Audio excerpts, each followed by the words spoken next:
They literally kicked me out. It's literally because I failed and I had to have a big like come to Jesus moment. Like Psalms 55 verse 22. Give your burdens to the Lord, and he will take care of you. He will not permit the godly to slip and fall.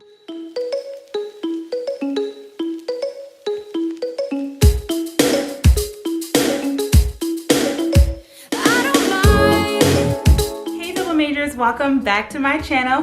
What's poppin', what's poppin', what's poppin'? If you're new here, welcome. My name is Brelynn. Make sure you subscribe, ring the bell that way you don't miss a notification from me, and follow me on my social media at Brelynn Barbie. So this is part 2 of my graduate school experience. We're getting into the nitty gritty. I feel myself getting emotional and I haven't even started yet, but I got some tea to spill, okay? I got a lot of stuff to talk about. As I mentioned in part 1 of this video where I talked about how I chose and why I chose my graduate program, this was not easy, okay? It was a blessing to even get into this program, but it's really hard to be grateful when it's just so hard. Like if this was, and I talk about it in passing about how hard graduate school, how hard this program was for me, how hard I worked, but I never really showed in full detail like what all that entailed. And so I'm gonna share it with you guys today. Give me a thumbs up, comment down below some hearts, and let's get into it. Let's get started. I'm just gonna speak candidly, and I hope that this video won't be too long. That's why we're sitting here on the bed. If you guys didn't see part 1, that's why we're sitting here on the bed, so that maybe I'll be a little bit, you know, more comfortable and chill, because I don't know why I'm like so nervous for this video. All right, so once I got into the program, everything was moving kind of fast. I feel like I got accepted pretty late in the cycle, and I think that I had a little bit less than a month, like 3 weeks between my acceptance and me starting the program. So that week I went on my birthday trip. The next week I moved out of my Atlanta apartment, dropped off my stuff in North Carolina, went back home, looked for an apartment, and then the next week I moved back to North Carolina, chose my apartment in one day, moved in, and I think I started school like that Wednesday. So it was very, very fast. A lot of people ask me questions about like how I figured out where to live. I mean, I'm not gonna make a whole video on that because I just feel like that's adulting. Like I went on apartments.com, looked at apartments that were in my budget and that were in the location, and then I asked for tours. I only went on 2 tours. As you guys saw in my apartment hunting video, I only went on 2 tours because I literally drove down here. I only had time to see 2. I was planning on seeing like many more the next day, but my mom was like trying to move me in so she could leave. Like she was trying to get out of here. So I had to choose between 2 apartments. I chose this one and I moved in like literally the next day. I drove down here, I moved in that next day. Definitely made it more difficult because I could only look at places that had immediate availability, but it ended up working out. It was fine. I mean, I've been here for 2 years. So let's see, the first thing that we ended up doing was going to orientation. I talked about this a little bit in the vlogs that I had with Brit, where I don't know what I expected, but my orientation was so like lackluster. Mind you, again, this is me being an HBCU grad, recent grad, you know, going from an HBCU to this predominantly white institution that is 15 times as big, and it is the graduate school. In undergrad, I made a whole video about my new student orientation video. I think I even made 2 videos about it because that was my favorite part other than senior week. The beginning and the end were my favorite parts at Spelman, my favorite parts of college. And so I was looking forward to orientation because it's like just this feeling of being in a new space and feeling welcomed. And I didn't really experience that. You know, there was no history, there's no welcome really, you know. It was really, I don't really remember what we learned at orientation, but I remember being very disappointed. And that was the first sign of like, oh, this is gonna be different. I believe maybe like a week after I got my acceptance letter, I was immediately able to register for classes because again, I was kind of late. One thing that I hated about my school, my program or whatever, curriculum, like the program itself was too lax. I had to take 36 credits to graduate, and literally maybe like 12 of them were actually required for me to take in order to graduate. The rest was like whatever you want to take. And for some people that may be great because you're really into anthropology, or maybe you're getting a physiology degree because you want to do whatever. But That's why I said in my last video that I feel like this program was a cash grab, because they didn't specifically design this program with classes and with professors that were gonna help mold you into the best pre-med student in order for you to excel in medical school. It was like, hey, if you want to take some extra classes, we'll gladly take your money, and these will probably help you out in medical school. That's what I felt like the energy for my program was. So I say that to say that my advisor was basically like, hey, if you're coming in, you know, you can take 3 to 5 classes. Here are some of the ones that I suggest, or you can take other ones if you want to. It's really up to you. So I'm thinking to myself like, huh? Like what? Again, when I went into undergrad at Spelman, they gave you a piece of paper your freshman year. It was like, freshman year, first semester, you take this class, this class, this class. Second semester, you take this class, this class, this class. If you wanted to be just biology, your paper was white. If you wanted to be biology pre-med, your paper was yellow. Okay, and it just had a few differences. You knew exactly what you needed to take. If you wanted to swap things out, you know what I'm saying? Some things were swappable, but for the most part, you knew what you had to take and when you had to take it. And if you did anything any different, then that was on you. And then if you didn't graduate in a certain amount of time, or if you failed, you know what I'm saying? Like, it was a very clear-cut curriculum.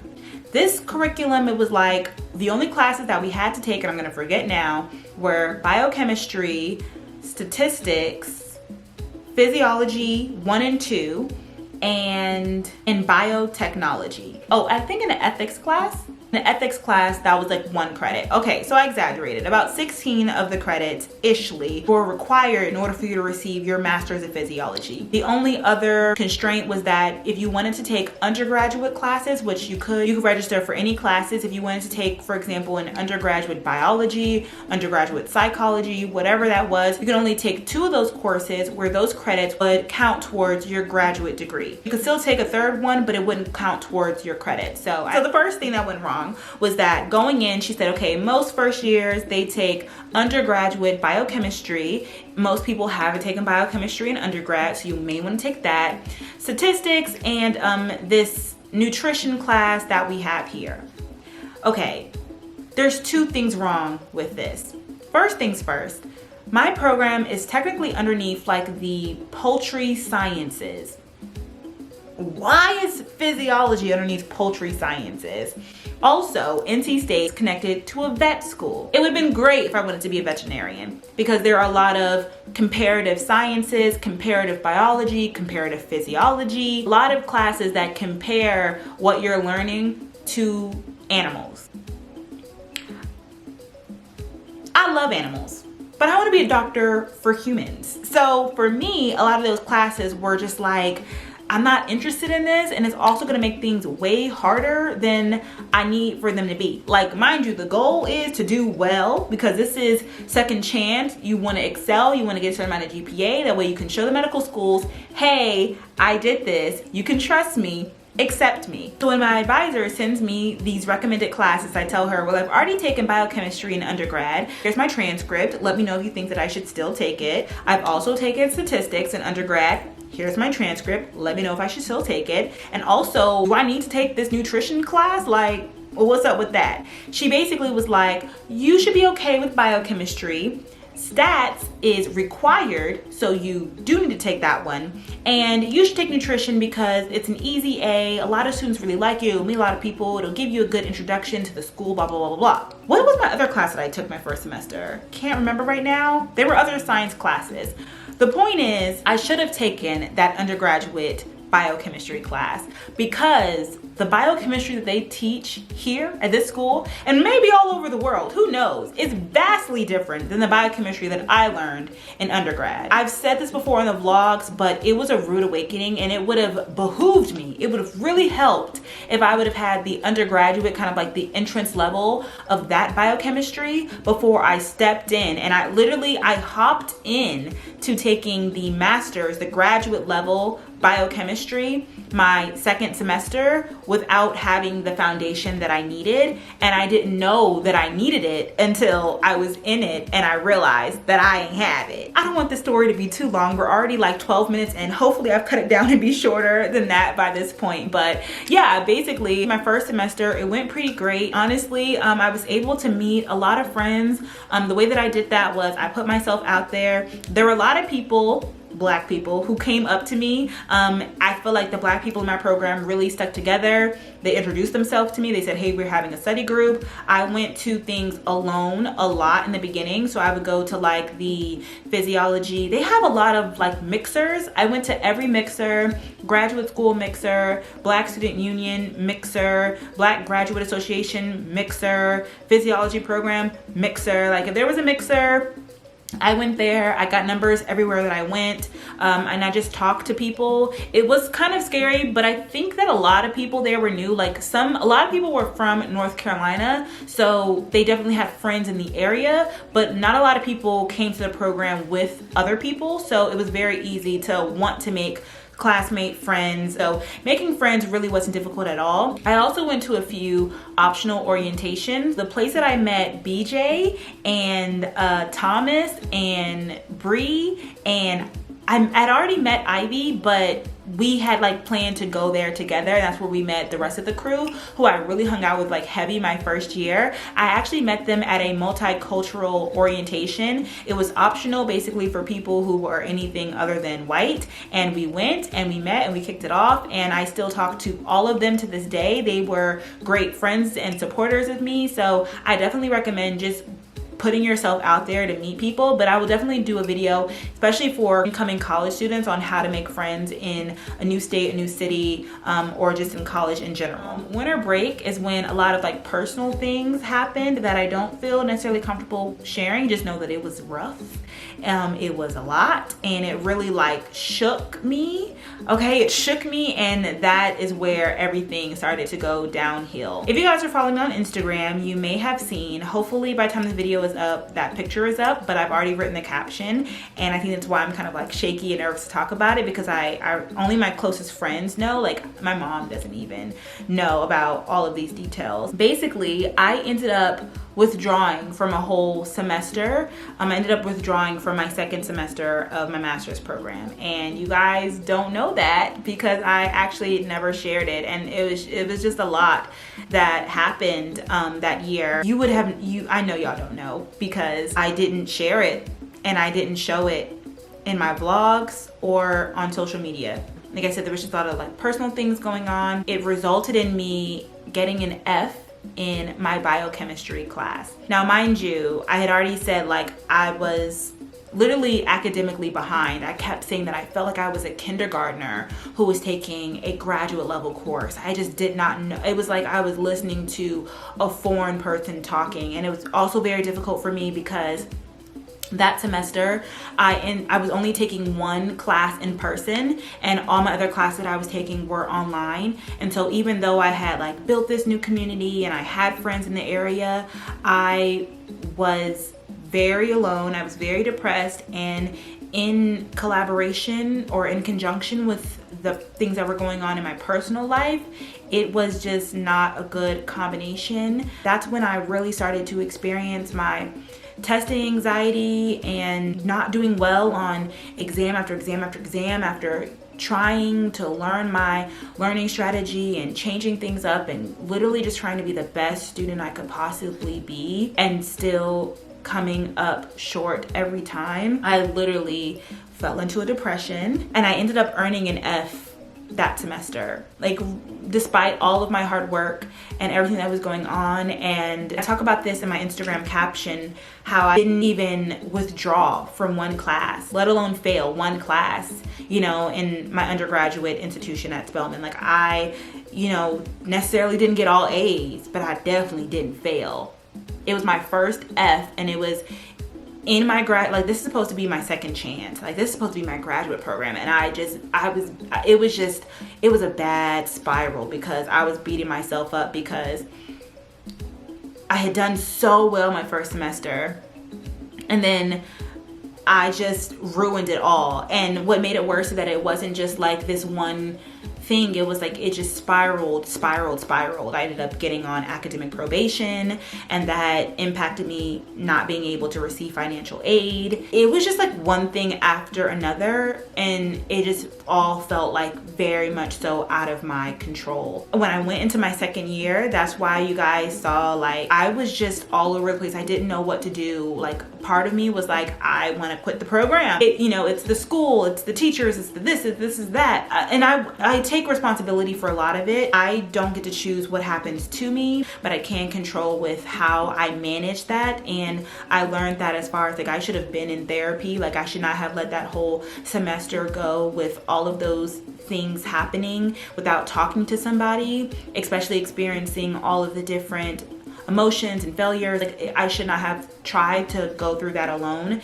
It really just only made things worse. So over the summertime, that's when I was really just trying to decide, like, do I want to stay in this program, or do I want to just quit and try something else, go somewhere else, whatever it was. And I talked about this in the vlog, but I don't think you guys really knew. And that's really when I started to do my research on, okay, like what's the next step? Like what do I really need to get out of me being in this program?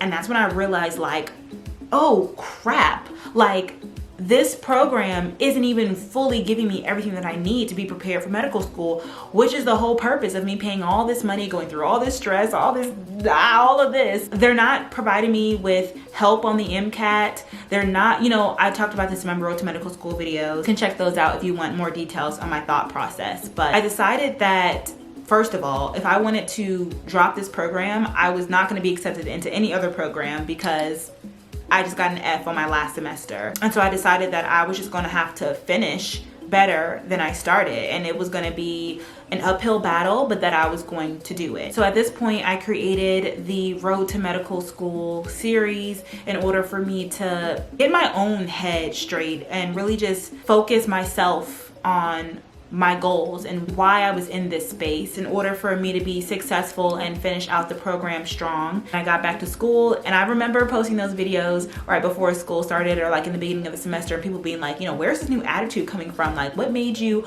all of a sudden kind of want to shift your channel like this? And I'm like, it's literally because I failed and I had to have a big like come to Jesus moment. You are not stupid. You are better than this. You are smarter than this. Like you can do this. Don't let this place, don't let these people, don't let these teachers, don't let this environment, don't let all these other outside factors deter you from coming for what you want. You want this degree. You want to be successful here at this school and at this program, and you want to go to medical school. And if this is what it takes to get there, you cannot let these outside factors rob you of your peace and of your joy. So this is also when I started to go to therapy. I mean, better late than never, but I was way late to doing it. She basically brought to my attention, based off of everything that I had experienced, in that last semester alone, that I definitely had a case to do a active withdrawal in order for me to get that F removed from my transcript, because it's very clear that there were other circumstances that impacted my ability to perform my best academically. I honestly was just taking all the blame. Like I was internalizing it all. I was just like, I'm stupid. I'm not good enough. I'm not smart enough. I'm not worthy to be in this program. Like the imposter syndrome was seriously deep. It was like just driving me crazy. Just talking with her, it built up my confidence more, and I decided that I was going to try and do the withdrawal, because it really came down to, as a graduate student, it's all or nothing. If you want to do a retroactive withdrawal, which means you are withdrawing from a class after you've already received the grade, if you want to do that, then you have to withdraw from that entire semester. You can't just say, oh, I want this grade gone, or I want to drop from this course and receive the W. So I either had to blank out all of those credits and just throw away that entire semester, or I just had to, live with that F. And I was trying to think like, what's going to be harder or worse to explain to a medical school admissions panel, me receiving an F in biochemistry or me dropping out of an entire semester. And with talking with her, with everything, we decided the best decision was for me to at least apply, because it's very hard to get a retroactive withdrawal, because you have to have extreme circumstances in order for it to get approved. And it was very difficult to go through because, you know, while I was going to meetings every week and having to speak to different people, and I always had to reshare the story, which was traumatizing, and I always had to defend myself to different deans and directors and things like that. In addition to that, I also was trying to completely revamp my learning style and perform my absolute best the next semester because I needed to drastically improve my GPA and again show an upward trend. And I believe it was probably around September that I applied for the retroactive withdrawal, and it was not until that it got accepted. And I remember when it did, like I was not sure if I wanted it to happen or not. I literally was like, it's just God's plan. Like whatever happens is what needs to happen in order for me to be successful moving forward. It was going to be a lot of difficulties either way. So when I got the acceptance though, I did feel like it was a weight lifted off of my shoulders. Finally that chapter was done and I just had to move forward. But with that decision, there were a lot of consequences that came along with that. I basically threw away all of that money from that semester and I was no longer eligible for financial aid, which you guys later end up seeing transpiring. I talked about it on my channel where I thought that I wasn't gonna be able to come back for a semester because I literally was not able to receive financial aid from the school. But luckily I was able to get a loan and it ended up working out. But there were just so many things happening at the same time and it all spiraled from like that one F that really made it seem like I was not going to be able to graduate. Like I just knew that I wasn't gonna be able to graduate. And first of all, let me just say, on time. Like the program, again, you can finish it in a year and a half. Technically, I finished it in a year and a half because I took a semester off, but I wouldn't recommend it. I think that it's smart to spread it out for the 2 years. But basically, once my retroactive withdrawal got approved, I was now short 12 credits. Those 12 credits were no longer counted towards my GPA, but also towards my graduation. So I had one more semester left in order for me to graduate on time.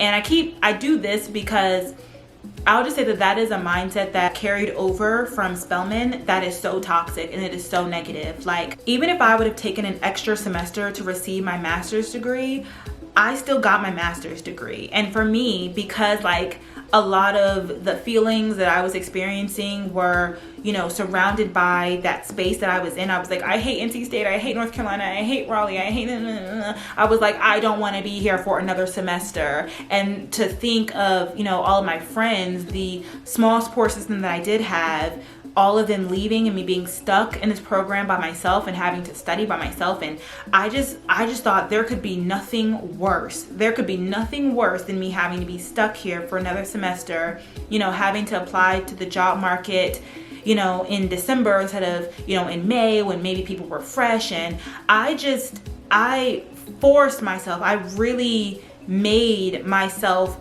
graduate on time, as close to as on time as possible. And I stressed myself out in a way that I should not have done because look at where we are now. Corona. Rewinding a little bit, when I was registering for my last semester, I still did not have the decision whether or not I received that retroactive withdrawal. And so I was talking to my advisor basically like, what do I need to do, withdraw or not withdraw, to make sure that I graduate on time? And there were basically 2 stipulations that were in my way. Well, 3. The first one, like I mentioned, was the financial aid part, where I wasn't going to be able to receive financial aid. Second thing was that in order to graduate from the graduate program, graduate school-wide rules that you have to have over a 3.0. Mind you, even though I got like a 3.5 my first semester, that F tanked my GPA and I was now underneath a 3.0. I was on academic probation and I had to get a good enough GPA that current semester plus the next one to be over a 3.0 in order for me to be eligible to graduate. It was really stressful for me because if the F stayed on my record, it was going to be really hard to bring it up unless I got 4.0s the next semester, which honestly, it was just going to be impossible for me because these classes were hard. But if I did go through with that withdrawal, my GPA would go back to normal, but now I would not have enough credits to graduate on time. As I mentioned earlier, you needed 36 credits to graduate. Now, a full-time graduate load is 12 credits. My last semester, I took 15 credits. I would have taken 17 credits, which is all that I needed in order for me to graduate. 2 or 3 more credits, which is basically 1 more class. And it was basically the option of, do I want to overload my last semester and take 6 graduate level classes? That way I can graduate on time. Or do I want to take like 1 more class over the summertime and just stick with the 5? Or I could do 4 and 2. And basically, talking to my advisor, she let me know that I wasn't going to be able to overload because I had just gotten off of academic probation and I had just done a withdrawal from a whole semester. And the person who was involved in all of those decision making was also involved in the decision of me not being able to do that extra load, which makes perfect sense. I probably would not have been able to handle it, and that's fair. But of course, for me, I'm like, I want to graduate on time. Like, what do I need to do to walk? Like, I need to walk come May. And she basically let me know that as long as I took the 5 credits in the spring semester and I left another 2 or 3 credit course for the summertime, I would still be able to walk in the spring. I could take a short 5-week course in the summertime. I could take it online so I could still move away and everything would be easy peasy lemon squeezy. As long as I got a loan, that would basically solve the problem of the financial aid, the GPA, and the credit hours. My last semester was a grind. You guys saw it and I briefed over it, but y'all don't really know. Like, I had to make sure that my grades were on point, that I was taking more credits than I ever had, and I was taking my most difficult classes. Mind you, I also had to retake my biochemistry class. And let me just do a side note pocket for that, you know, I was continuing on with my therapy and I was trying to be realistic with myself. One of the things that my advisor said to me coming in my first semester that really made me look at her kind of crazy, I told her, like, I don't think I'm gonna get a 4.0 this semester. I really want a 4.0. Like, I really wanted to get a 3.75 to a 4.0 graduating from this graduate program. Like, that was my goal. Didn't you graduate undergrad with less than a 3.0? And I'm like, yes. And she told me, like, that's basically unrealistic for you to think that you can make that big of a jump. Other students, that may be possible because you've taken a gap year before entering this program and you've maybe learned medical terminology, you were a scribe, you were whatever, to where you now have a different understanding of how to study, what you're learning, things like that. But for me, I was coming straight in from undergrad with my same undergraduate habits, trying to change them, trying to improve on them. I honestly wasn't that successful with it. And this is definitely something that I've noted in my vlogs before, but just going into more detail, where I am the youngest out of all of my graduate school friends. Very few people in my program, like very few, went straight from undergrad to this program. They took time off, they, you know, did whatever, and then they did this program. And I feel like there are so many benefits to that. I did wish that I was in medical school. Like, once I was in this program, I was like, I wish this was medical school. Like, I don't want to be here. But at the same time, I know that I needed this program because, as I mentioned in my Road to Medical School videos, if this would have been my first year in medical school, I would have flunked out, literally, because I almost flunked out of my graduate program. So I needed this, but I definitely think that it would have benefited me to have a little bit more time before coming into this program. I was burnt out faster. I wasn't as mature as the rest of my cohorts, and I just simply didn't fully know my learning style and my study habit as the people in my program who were older than me. I'm not saying that you should or you have to take a gap year before your master's or your post-bac, because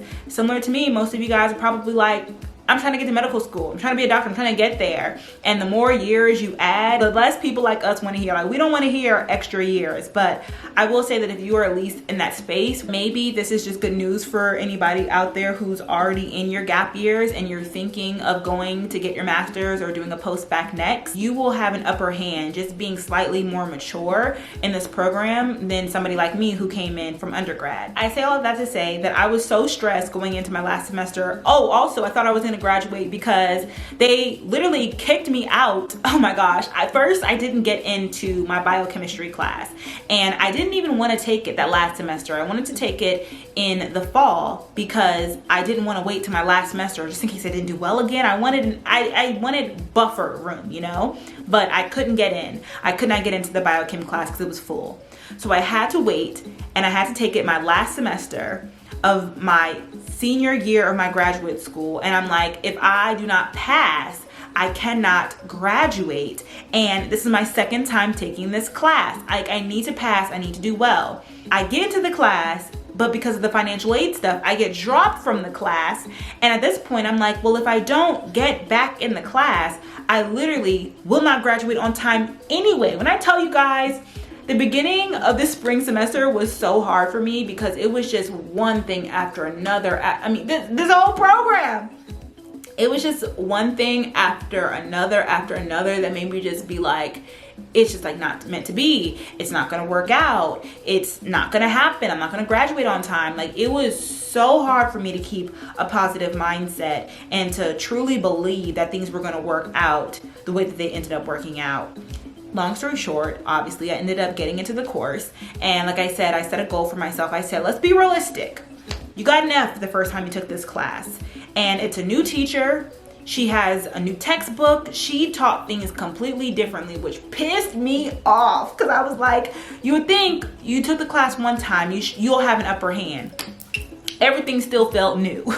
But I basically had the goal to get a C. I know that sounds like we just talked about it, C's get degrees, but I was realistic with myself. I said I at least want a C in this biochem class because it kicked my butt last time, and this time I'm taking it along with physiology, pathophysiology, endocrinology. Like, it's okay if I just get a C. Like, this is gonna be that class.